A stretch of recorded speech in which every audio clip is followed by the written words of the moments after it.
Hey everybody, this is Hondo Carpenter from Sports Illustrated's Fan Nation Las Vegas Raiders Insider Podcast. Great to be with you all today. Big thank you to everyone who came out to our San Antonio meetup last night. It was terrific to meet all the great Raider fans. Thank you for being there. Remember, you can follow me on IG when you go to Hondo SR. You can follow me on X, formerly known as Twitter, when you go to @Hondo Carpenter. Go to si.com/NFL/Raiders for all of our stories. You can click on the upper right-hand corner where it says newsletter. We will not spam you. And what we will do, actually, this is Thursday. That was 2 days ago was the meetup. My goodness, time is flying by. But anyways, to still thank you to everybody. But you can go to the newsletter, click on it, and we don't spam you. You get 3 emails a week with our best and biggest stories. You never miss anything. We don't sell your information. Great way to stay connected. This next guy has been a dear friend of mine for close, not yet, but close to 2 decades, doing this nearly every week with me. Again, he's been doing it with me every week, but not for 2 decades, but close. And he's the editor and publisher of the spun.com. In my opinion, the best sports aggregating site for pop culture and sports anywhere on the internet. I read it every day. The one and only, the great Matt Hladek. Matt, how are you, bud? Doing well, Hondo. Always a pleasure to be talking some NFL with you. Very quickly, we've had some fans ask, what is your social media? Where do they find you? Sure, you can find me. I on Instagram, but I really don't post anything kind of work related on Instagram. It's mostly just for fun and for my friends and family. But you can find me on Twitter at Matt MATTHLADIK 919 at Matt Hladek 919, and I'm there. I'll share sometimes some of my work. I'll share my opinions on sports. I'll share some random thoughts. You can always feel free to interact with me. That's the best place to find me on Twitter or X or whatever they're calling it these days. All right, Matt, we have so much to talk about today, just a ton, a plethora of information. So let's get going if you don't mind. Hmm. I want to start with um, I recently reported I was told that while the Bears have not made a final decision on what to do, if somebody wants to move up, it's going to cost a lot. Now, a lot of people are using the San Francisco trade when they move from 12 to 3. The problem is if the Raiders are not sure there are three choices, and let's say they think there's only two, well, then you got to get into the top two. But I'm hearing Washington's not going to trade. So that means you got to get to one. What I was told, and I believe this person, is that for the Raiders to move from 13 to 1 would cost 3 1s and 3 2s. That is a mammoth cost. To move from 12 to 3, it was 3 1s and 1 2. But you're going, the Raiders are down a spot. This is 2 spots higher. It's going to be more. So here is my question to you. I am not against if a team is 100% convinced there is a generational talent. That's not too much of a price to pay. If it's a Peyton Manning or if it's a Patrick Mahomes. But if you're not 100% sure and you make that trade and it fails, Telesco and Pierce are out. They have got to make this move, and you can't approach the draft with fear. You either know or you don't. And if you don't move. Is that price too high for you if you're the Raiders GM? It's impossible to say definitively without knowing how they value and feel about these quarterbacks. I'll say this: if you truly believe, for the most part, it still seems like the general consensus is that Caleb Williams would be the number one pick. If you truly believe that Caleb Williams is the generational talent that some people have said he is, or it's been thought that he is, then and you feel like you can go get him, you want to go get him, and that's going to work out, go do it. I guess the same could be said too for if you feel that about Drake May. It really all comes down to does this player, is this someone I can see leading my franchise for the next 10 to 15 years? And is this somebody who is ready to elevate the team from day one?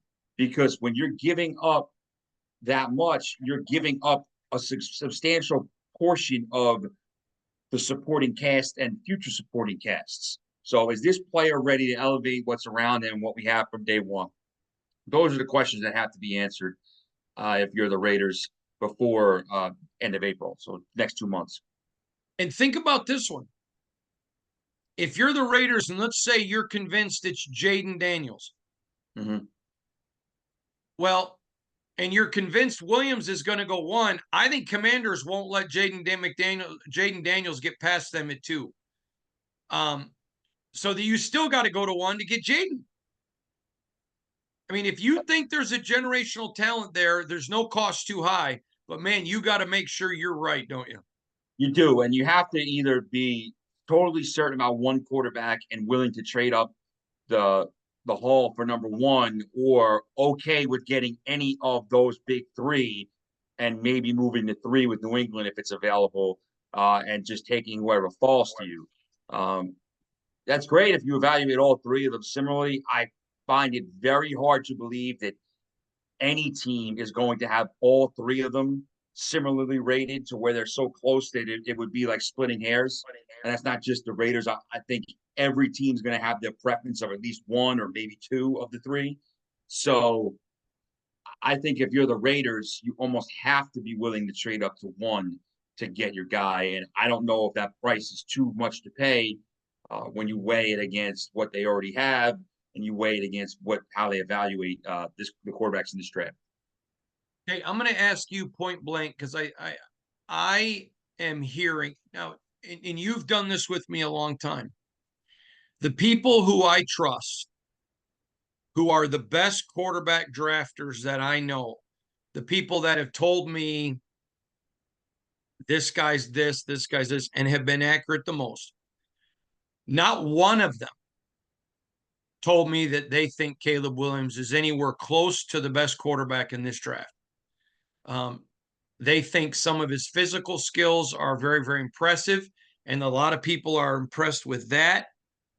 But as one of them told me the other day, there's a reason the same half teams are always drafting in the upper half because they don't know how to draft. Like he said, Caleb Williams is probably still going one. Just we're glad because he's going to go to a traditional team that's going to continue to stay bad.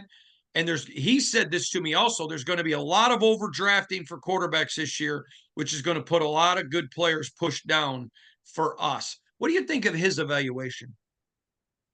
Well, I think that on your second point, that is always something that you hope for if you're a team picking, anywhere from the back of the middle or back of the top 10 down through the end of the first round, and you don't need a quarterback. You hope that teams are going to overdraft guys or move up for guys because perhaps you can, be their trade partner and pick up some additional assets, or perhaps some talented prospects that you think may not necessarily fall to you make it to you. So I think that we talked about, I think last week, I think I set the over under on quarterbacks in the first round of 4.5. I think right now, I think 5 will go. So if that happens, then there are going to be some pieces left for teams. As far as Caleb Williams goes, I think it all comes down to, does each team evaluate quarterbacks for their system? How do they feel about translating to the next level? You have to also look at, there were times one of the criticisms you see about Caleb Williams is sometimes he plays hero ball or he gets out of structure a lot. But you also have to look at, okay, well, what was he asked to do in the context of USC's offense?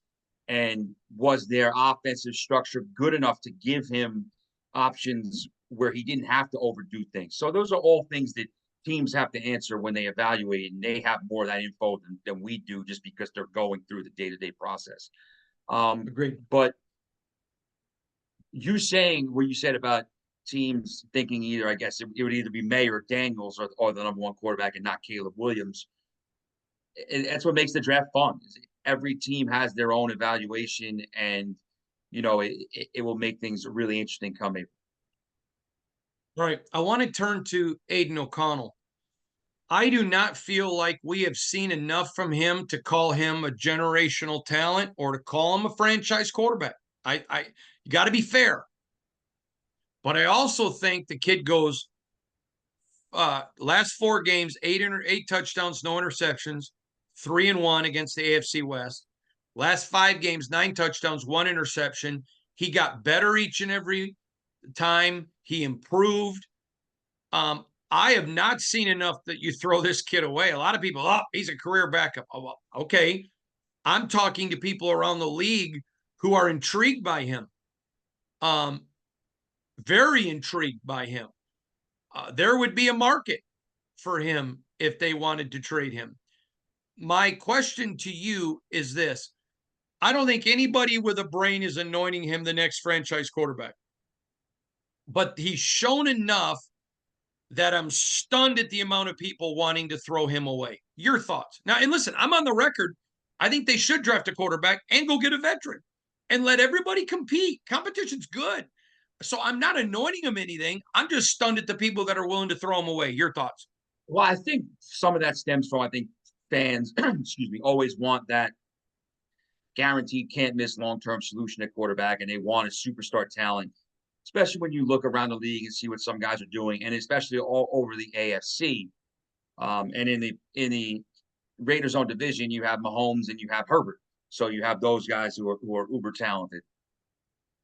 To me, Aidan O'Connell's not enough to prevent me from adding another quarterback at least this offseason.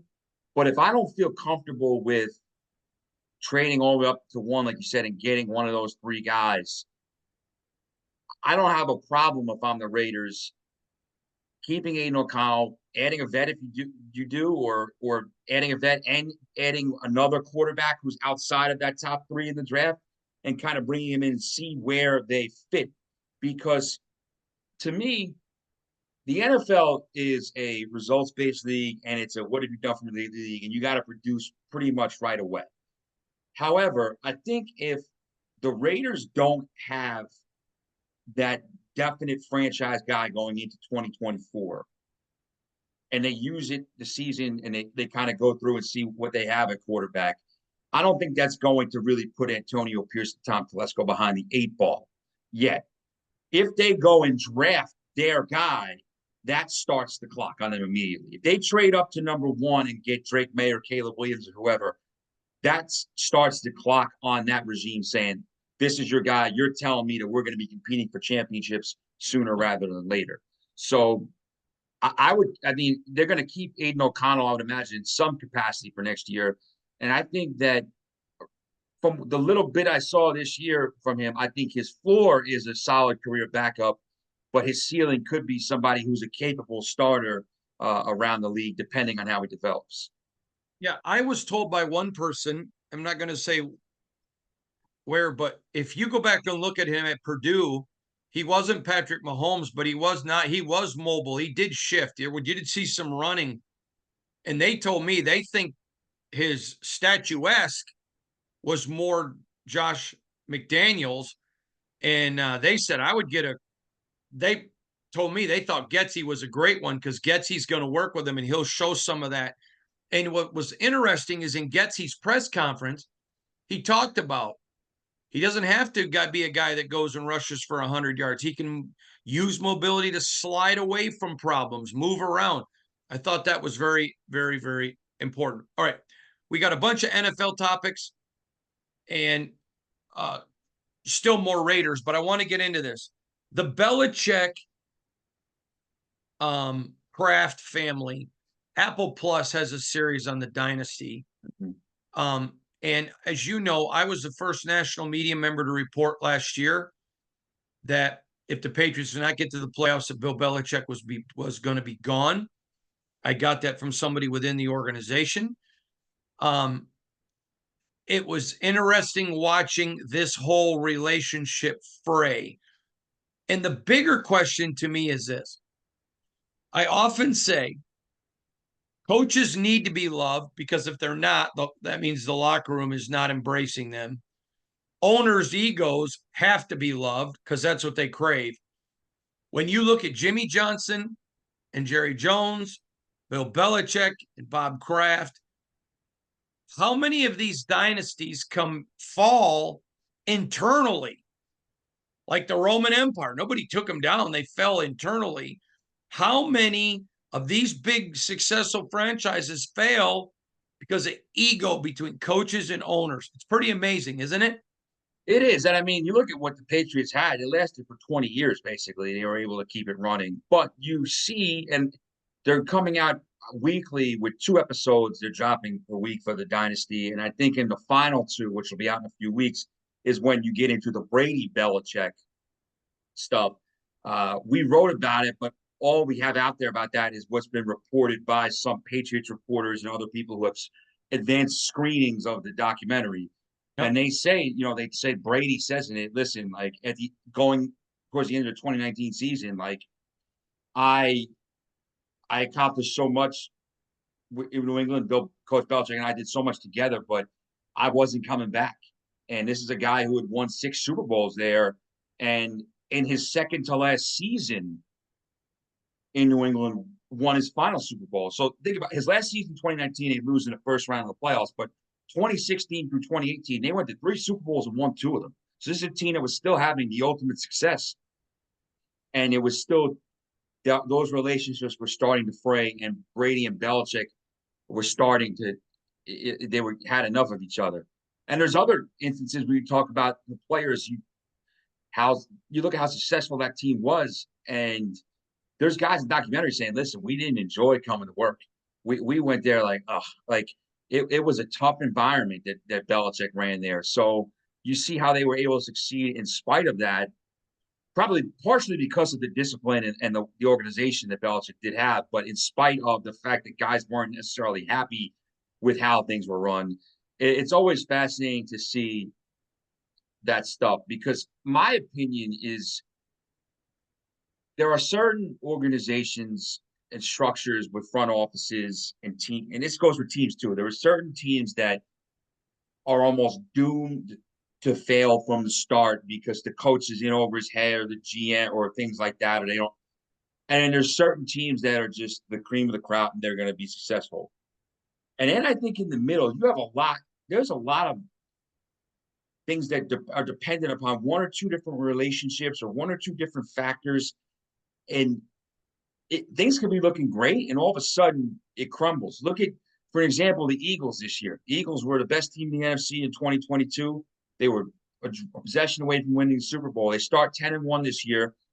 There were some cracks in the armor going 10-1, but they were still 10-1, still looked like the class of the NFC, and then everything fell apart, and now you have all these stories and these reports of different drama and internal stuff going on.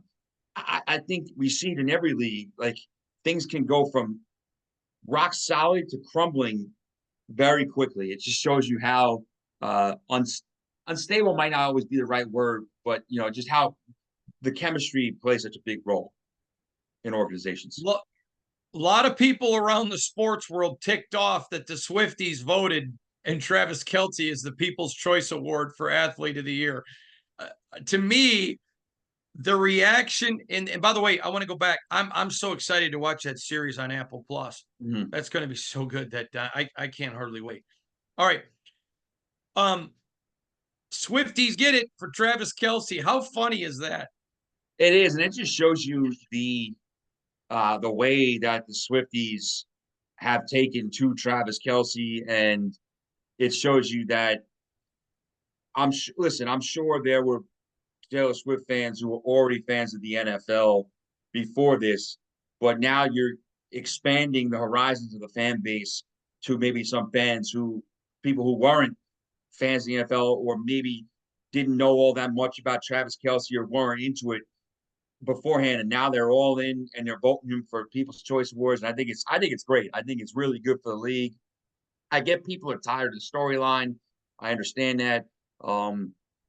But listen, the Chiefs are really good with or without Taylor Swift in attendance. So it's not like she's the one that's leading them to the victory, the reason why they're in the Super Bowl every year. That's Mahomes and Kelce and Reed and all those people. So I think it's a fun storyline, and I'm not surprised that they stuffed the battle box for number 87. And the officiating sure hasn't hurt them. No, that takes another element into it. So I know fans don't like it when I say I know something you don't, but I'm working on a story that before you leave today, when we're done with this podcast, I want to tell you what it is. Once I can get verification of it, I'm going to run it. Oh my gosh, it's going to totally blow your mind. All right. There's a lot of gambling confusion in the NFL. You guys have written about it. And I have a policy idea that will end right now any ambiguity in the NFL gambling. And I want you to tell me what you think.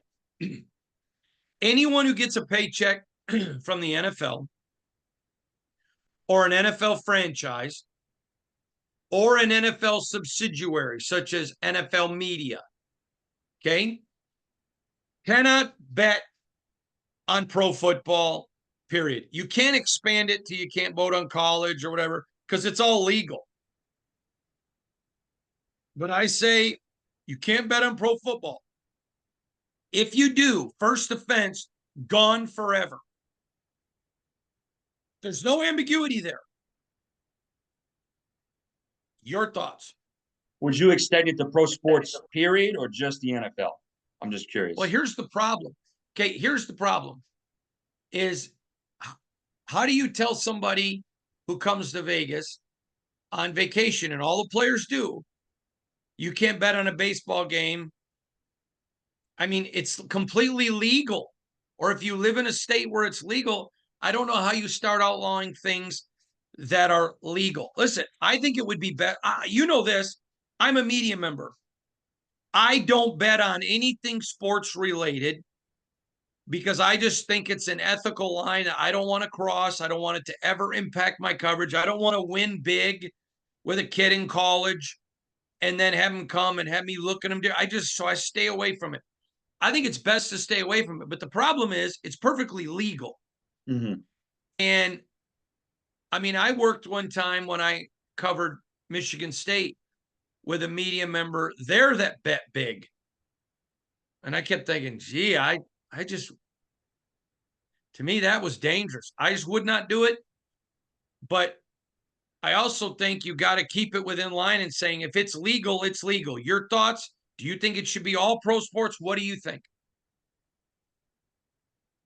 It's interesting to me because I think one of the things that makes it so tough and so kind of nebulous is how in bed all pro sports are now with gambling, including the NFL, especially, but other sports too. It was like the forbidden, the fourth wall that you just didn't cross forever. I mean, I remember a few years ago, I think there was a problem with Tony Romo almost a decade ago. It was a fantasy football convention in Las Vegas that he was one of the headliners of. And he was still playing for the Cowboys at the time. And it was like a big thing. And this is 9, 10 years ago. So not that long ago. The NFL was worried about gambling, worried about the association with Vegas and things like that. And now you see there's a team in Vegas. There's been a Super Bowl in Vegas. There's going to be more Super Bowls in Vegas. And they have fully embraced gambling, partnering with, DraftKings and FanDuel and all these entities. And I think it does make things kind of tough to follow because you have people getting in trouble, employees getting in trouble for betting and doing different things. And then at the same breath, you have announcers reading ad reads for gambling companies during games. And it's just, I think the NFL opened up a can of worms, and there's no way they can go back now and kind of undo the relationships they have with gambling. But I do think there needs to be a way to kind of streamline the regulations. I remember when I was covering college sports, talking to some people who worked in the athletic department, and they would say the rules were if there was a sport, they couldn't bet on any sports as an NCAA employee if the sport was played at the collegiate level. So they could not bet on the NFL because there was college football. But if they wanted to go to the racetrack and bet on the third race at Monmouth Park, they could, because there's no collegiate horse racing or anything like that. Or if they wanted to bet on probably something with the Olympics and synchronized swimming or whatever, they could. I think the NFL is obviously, like what you said, has to be, I think, almost a zero tolerance thing. If you're caught betting on anything with the NFL or betting on anything pro football related, you're done. But I wonder if they try to make it a little bit more clear cut, because the ambiguity now is what's kind of hurting these employees. Yeah, I agree. Now, in the interest of fair disclosure, I'm not against playing some cards, and Oh I'm not no, against betting on the ponies. yeah, no, great, yeah, no, By the way, nothing wrong with that. I still owe my mom an enormous apology for the fall of, I mean, excuse me, for the spring of 1991. We're going to leave it right there, May of 1991, and me betting on the ponies. I love you, Mom. I'm so sorry. All right. She came to pick me up from college, and I made her wait because I was at the horse track and I was winning, and I Kentucky forgot. Derby weekend. What? Was it Derby weekend in May? Yeah, yeah. And I'm betting, and I'm doing fantastic, and I completely lost track of time. So finally, remember that was pre-cell phones. Mm-hmm. So finally, I get back to my dorm, and my mom is sitting there not happy. So, Did you and split the my winnings best with her friend, at least? what? I said, did you split the winnings with her at least? No, she didn't ask me to, but one of my best friends was there, Buddha, Jim Hildum, and Mm-hmm. he had to entertain her for 4 or 5 hours. So we'll just leave it right there. All right. I want to get to, I recently got to spend some time with Micah Parsons and Damar Hamlin. Just salt of the earth, awesome people. And both of them incredibly impressed me. Micah Parsons, now I've known Micah back when he was a recruit. I knew him in college because of my previous, but I've never had an ill word about Micah Parsons, and he's just salt of the earth human. And Damar Hamlin, same way, just so warm and embracing to people. I want to ask you, because sometimes in the National Football League, we look at Pro Football Talk with Florio, and I have no issues with Florio. And they have the guy, a thing on there, how long since somebody's been arrested? And I don't have an issue with that.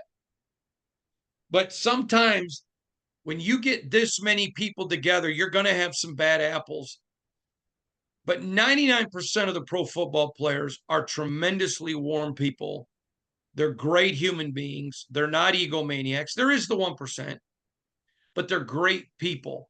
I think the NFL does themselves a disservice by not promoting the players more, because there are so many good ones. I think they hurt the product. Do you agree or disagree? Well, I think in the NFL, it's it's the most popular league, but there is always that element of it's about the shield, it's about the team, it's about the brands there, as opposed to individual players. Like in the NBA, there's some marquee franchises, iconic franchises, but it's mostly about the individual talent, and it's been that way for a while, probably going back to the days of Larry Bird and Magic Johnson and Jordan, at least. Um, but the NFL, I think it it is good to see some of the glimpses you get into players off the field, with some of the charity work they do, or some of the ways they step up. I mean, obviously it was under terrible circumstances, but with the shooting at the Kansas City Chiefs parade, there were stories coming out about players like Trey Smith and the the long snapper. I forget his name. It's a longer name, but their long snapper. I want to say it's Winchester, but I think I got it wrong. Um, Calming children down and helping people to safety, and um, P- Patrick Mahomes and Kelsey donating money to the families that were affected by the tragedy. And you see things like that where guys step up and show their human side. I think that's always something that gets lost in the fold a lot, and it's good to get a reminder of that every so often. I agree with you. Lastly, Jimmy G.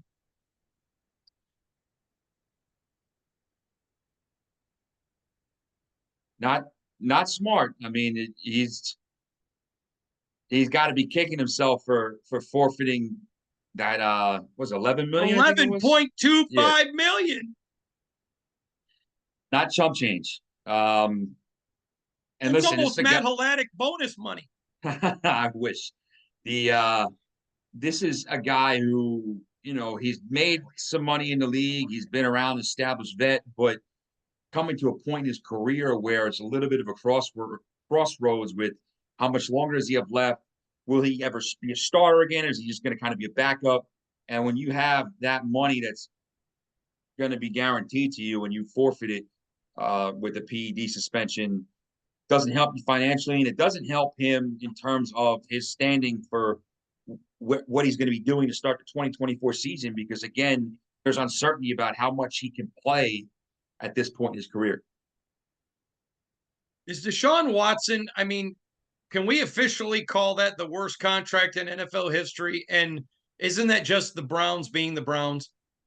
It is. It's just because just the fact that it's guaranteed and you can't go back on it is what completely blew my mind at the time it was announced, and continues to this day. Because listen, this is a team, the Browns, for their reputation is what it is, but they have some talent on the roster, and they made the playoffs, and they're a pretty good team, but they gave so much money and mortgaged so many assets for a guy who hadn't played in a couple of years, had these off-field issues, and they paid him guaranteed 240 million or whatever it was, and now he looks like he really can't play that much anymore, and he can't stay on the field. He's always hurt. I agree with you 100%.